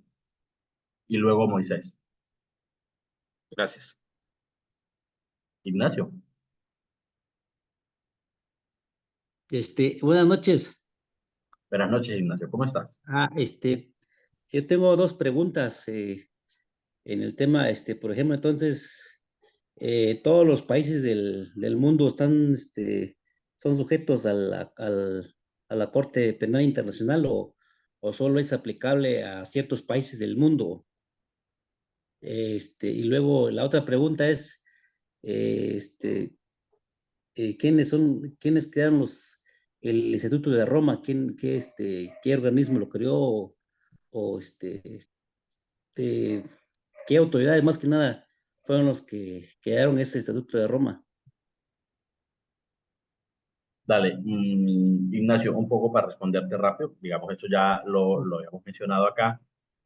He mostrado este mapa donde hay un resumen de cuáles son los estados partes que ratificaron. En verde, estados partes que ratificaron y son parte de la Corte Penal Internacional. Amarillo, que firmaron el estatuto, mas no lo ratificaron, por lo tanto la Corte no tiene competencia. Y en definitiva, en rojo, quienes no reconocieron la competencia. Si quieren, les puede tomar un capture a esta imagen. Pero ese sería, digamos, en términos generales, los estados que reconocen y no reconocen la competencia de la Corte. Ahora, también ya lo mencionamos, pero la Corte Penal Internacional es una iniciativa de la ONU, a través de la Asamblea General, quien a través de una conferencia en Roma se llegó a un acuerdo para la creación del estatuto. Mencionaba, la Corte no aparece en la Carta de Naciones Unidas como un órgano, pero posterior a través de la Asamblea se constituye a la Corte Penal Internacional. Entonces es una iniciativa de la comunidad internacional, es una iniciativa de la ONU, por lo tanto tiene un reconocimiento en términos de derecho internacional, y tiene el carácter de ser una instancia internacional. ¿Sí? Digamos, un poco rápido, Ignacio, porque ya lo habíamos mencionado en clase, pero espero poder haber dado respuesta rápida, ¿no? Al tema. Moisés. Sí, maestro, mi pregunta era sobre las funciones de la fiscalía, ¿es una fiscalía que depende de la Corte Penal Internacional o es una fiscalía independiente, como sucede más o menos con la Comisión Interamericana de Derechos Humanos? ¿O cómo es esa fiscalía? Perdón. Sí, sí, gracias, Moisés. Miren, la Fiscalía de la Corte Penal Internacional tiene digamos, tuvo muchas dificultades el poder crear esta instancia, pero la Fiscalía sigue siendo bajo la visión, ¿sí?, de lo que tenemos como una autoridad independiente, ¿cierto?, que está dentro de la estructura de la Corte misma, ¿sí? Pero es una institución independiente, es un fiscal independiente que tiene autonomía para presentar, actuar e investigar frente a la Corte. Su competencia únicamente es en la Corte Penal Internacional. Pero efectivamente, Moisés, es una institución autónoma, ¿sí? Y que simplemente es, digamos, parte de lo que hace la Fiscalía está bajo, digamos, un ejemplo muy importante que tengo es lo de Afganistán, ¿sí? La Fiscalía se enfrentó a la misma Corte para que diera apertura a la situación de Afganistán porque tenía elementos materiales probatorios suficientes para probar que había una situación de violación o de crímenes internacionales. La Corte en primera medida le dice, no, no le acepto esta investigación preliminar, y aún así la Fiscalía presentó una apelación ante la sala de apelación y allí se le aprobó. Eso demuestra entonces, ¿sí?, que la Fiscalía, a pesar de que es un órgano del estatuto, tiene autonomía e independencia, ¿cierto? Y con unas funciones muy específicas dentro del mismo estatuto, ¿sí? Digamos que se tiene una similitud a lo que nosotros entendemos como fiscalías o como ministerio público dentro de nuestros órganos nacionales, ¿cierto? Con la diferencia de que, por ejemplo, en unos países al fiscal lo elige la Corte Suprema de Justicia, en otros lo elige el presidente, dependiendo de cómo se constituya cada estado. A la fiscalía, ¿cierto? Sí es un órgano que es elegido por los magistrados de la Corte. ¿Listo? Pero goza de autonomía y goza de elementos, y incluso tiene toda una oficina, tiene todo un equipo para poder hacer investigaciones en términos de perseguir o hacer toda la persecución penal. Gracias, maestro. Dale, Moisés. ¿Alguna otra pregunta? ¿No?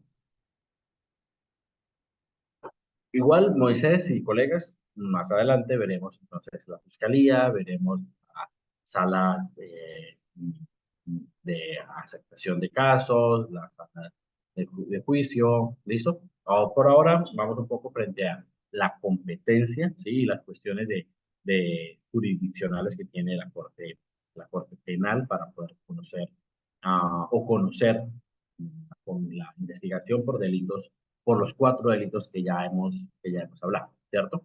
Ahora, hay entonces, si bien el reconocimiento de la competencia de la Corte, el estatuto también habla de la impugnación de la competencia de la Corte, ¿sí? Que hace parte entonces también integral de decir, no reconozco, ¿cierto?, la competencia, impugno la competencia de la Corte. Y esta impugnación, ¿cierto?, de no reconocimiento de la Corte, ¿sí?,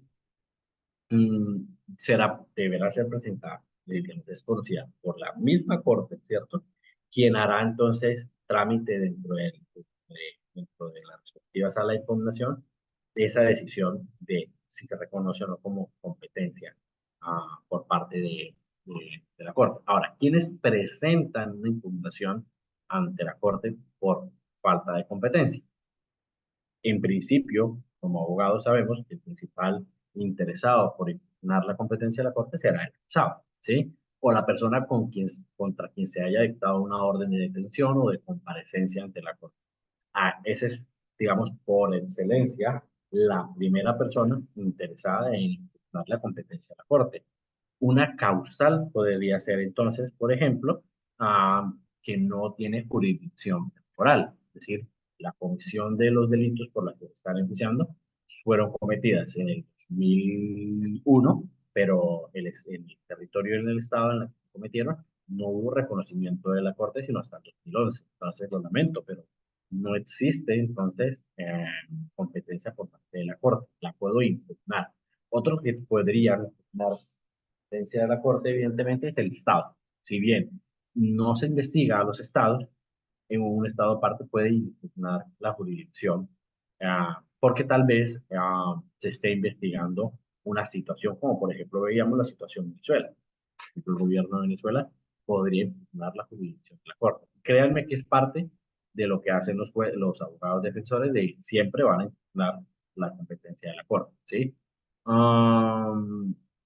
Ahora, también entonces es importante que en esa impugnación la Corte siempre pide al fiscal que se pronuncie sobre la competencia de admisibilidad. Es importante conocer si el fiscal considera que la situación amerita o no una observación de la Corte, porque parte también del trabajo que hace la Fiscalía es en la representación de las víctimas, ¿no? Entonces, un poco escuchar a las víctimas sobre la impugnación de la Corte, ¿no? Entonces, digamos que ese es también, podríamos decir, un elemento importante de que nos hablamos de la competencia de la Corte, entender que existe ese, esa posibilidad de impugnar, ¿cierto?, la competencia de la Corte Penal Internacional y decir, mira, basado en lo que ya hemos visto, ¿cierto?, no existe competencia para la Corte Penal Internacional. Ahora, hay un principio que aplica en la mayoría de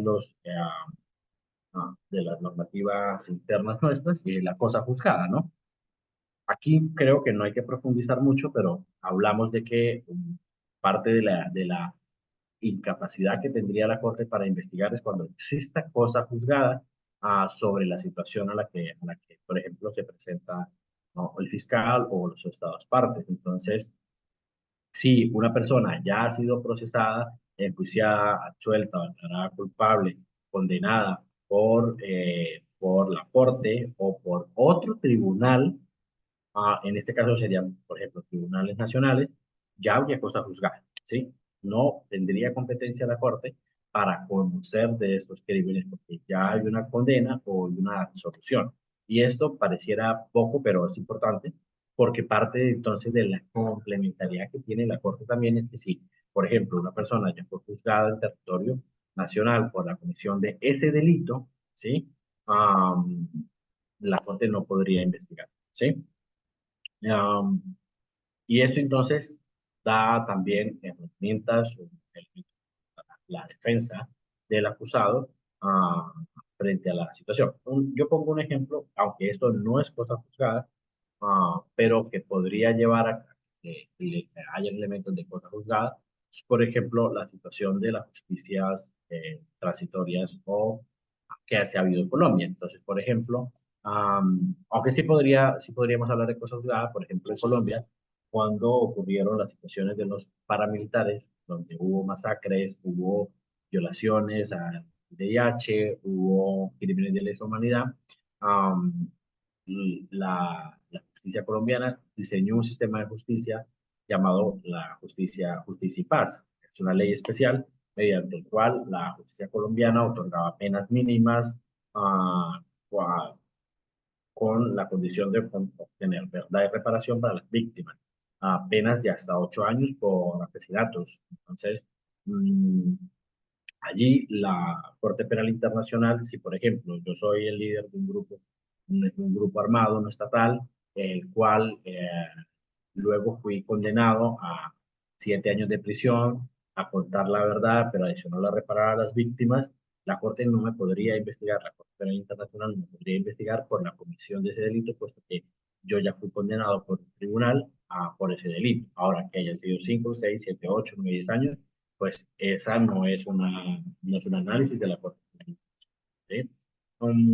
Digamos que allí parte también entonces de la posibilidad que tienen los acusados para defender ante la Corte Penal Internacional. ¿Sí? Ya nos quedan solamente 2 minutos. No sé si quieran terminar la clase con algunos comentarios. Nos queda muy poco tiempo. Ya lo que veremos entonces en las siguientes clases son los principios de la Corte Penal Internacional, que nos va a tomar mucho más tiempo, pero ya con esto terminaríamos. Son los crímenes, materia de investigación por parte de la Corte Penal Internacional, que la Corte Penal Internacional se conforma, o bueno, cómo se conformó, pero también un poco de la competencia. ¿Cuándo es competente la Corte Penal Internacional para conocer por estos crímenes? ¿Sí? Entonces, nada, colegas, les doy estos 2 minutos para que ustedes puedan hacer comentarios, preguntas, observaciones. Adelante.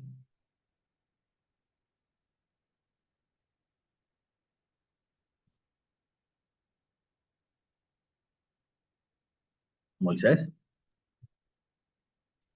Tengo una inquietud en relación a las sanciones penales derivadas de esos crímenes internacionales. ¿Están previstas ahí mismo en el Estatuto de Roma o de dónde toman el tipo de sanción a imponer o consecuencia jurídica que impondría la Corte? Sí, Porque no. digamos que, Ujú. tranquilo, Moisés, continúa, dale. Sí, porque no lo observo en el Estatuto. Entonces sí me llama la atención eso. Sí, digamos que lo relacionado a lo que son las sanciones propias de la comisión de estos delitos son parte de la misma reglamentación de la Corte. Es decir, sí existen algunos documentos, algunos resoluciones internas frente a esto. No funciona igual como las nuestras, ¿no? Que digamos que usted lee el Código Penal Federal Mexicano o el Código Penal Colombiano, se va a encontrar. El que matare a otro tendrá penas hasta de tantos meses o tendrá una sanción en términos de dinero, etcétera. Digamos que el estatuto no prevé ese tipo digamos, de esa minucia frente al tipo de sanción. Vamos a mirar acá. Estos son los gastos. Ejecución de la pena, supervisión de la ejecución. Digamos que, no, traslado la pena. Bueno, no lo encontré, pero en teoría no está contenido allí. No está dentro del estatuto esa tipificación, porque tendríamos que irnos entonces al genocidio, donde dice que con la intención de eliminar total o parcialmente, sí, a una comunidad étnica, tendría una pena. Eso no se contempla dentro del estatuto y es una función específica que tiene la Corte frente al análisis, porque ahí juegan otros elementos que no tienen muchos de nuestras justicias penales. y es, por ejemplo, el tipo de reparación, que esto sí es importante dentro de una justicia internacional, y es cómo usted repara, cómo usted cuenta la verdad. Esto parte un poco más del éxito que tuvo, ¿sí?, la justicia sudafricana, luego de la liberación de Mandela, todo el proceso que hizo Sudáfrica para tener reparación, ¿verdad? ¿Cierto? En la Corte Penal Internacional se tiene esta misma noción de reparación y verdad, pero dentro del estatuto no se contiene ese tipo de, frente al alcance que tiene un delito para decir esto tiene una pena de 40 años, una pena. Digamos que sí lo vamos a ver más adelante cuando veamos las sanciones, ¿sí? Entonces, veremos cuál es el alcance que tiene la Corte para sancionar la comisión y las limitaciones en cuanto a la capacidad. Hay una prisión, si hay una, digamos, para adelantarnos un poco, existe una prisión para la Corte Penal Internacional, pero claramente hay limitaciones al no tener un cuerpo policial por el mundo para poder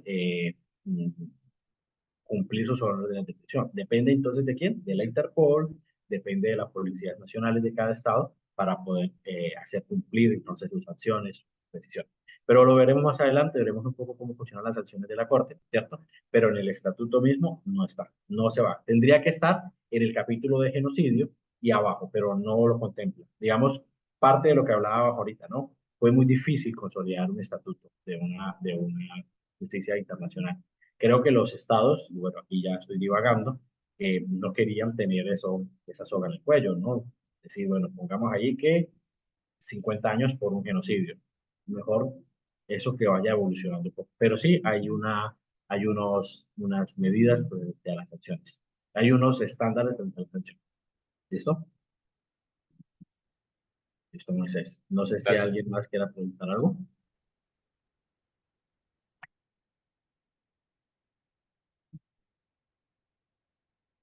Ok, colegas, entonces ya son las 10:03, colegas. Agradecerles mucho por el espacio, entonces nos veremos el jueves y continuaríamos ya hablando sobre los principios de la Corte Penal Internacional. Vamos a hablar de varias cositas de la Corte Penal Internacional, son las sanciones, su estructura. Vamos a hablar un poco sobre el principio de responsabilidad individual. Vamos a hablar de la Corte, pero igual, si ustedes tienen preguntas, las vamos intentando resolver o si no, esperamos hasta el momento en el que la podamos ampliar mucho más. ¿Listo? Muchas gracias por el espacio, colega. Nos vemos el jueves. Hasta luego. Hasta luego, gracias.